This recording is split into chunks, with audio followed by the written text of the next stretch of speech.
Utkal आलुमिना international limited सहयोगी संस्था blue spring enterprises limited को द्वारा 37तम जातीय सड़क सुरक्षा सप्ताह अवसर में टिकिरी स्थित सरस्वती शिशु विद्या मंदिर में एक सचेतनता कार्यक्रम आयोजित कर कार्यक्रम में छात्र छात्री मध्य सड़क सुरक्षा संपर्कित सचेतनता सृष्टि करने उद्देश्य संक्षिप्त प्रश्नोत्तर प्रतियोगिता आयोजित होता है विजयी छात्र छात्री को पुरस्कार प्रदान कर कार्यक्रम में मुख्य अतिथि और अतिथिवृंद भाव भीष्मदेव साहू और अन्य माने उपस्थित थे। पुष्पकेतु साहू प्रधान आचार्य सरस्वती शिशु विद्या मंदिर समस्त आदरणीय गुरुजी और गुरुमा वृंद गरिमामय उपस्थिति कार्यक्रम को अधिक गुरुत्व प्रदान करथिला। एटा हमें नॉर्मली तो प्लांट रे सबले करूछु बट ए जो छुआ माने एठी जो अछंती समस्त ऊपर गोटे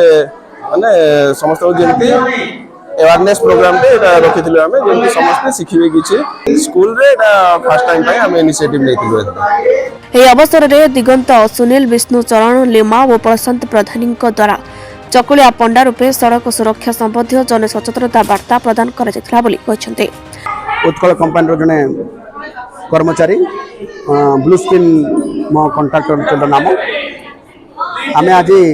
सरस्वती शिशु विद्या मंदिर को आसथिलु सड़क सुरक्षा उपरे किछि विवरण प्रदान करिया पई हम ओडिसा रे बा भारत रे हो सड़क उपरे बहुत एक्सीडेंट होछि से उपरे आमे ताको माने सुधार करिवा पई किछि एक गीत माध्यम रे हम प्रवचन कलु जहाँ छात्र छात्री मध्य विशेष आकर्षण सृष्टि करथिला एवं सड़क सुरक्षा को गुरुत्व सहयोग व आनंदमय भाव उपस्थापन करथिला। Bureau chief Rishikesh Sahu report Odisha news 27।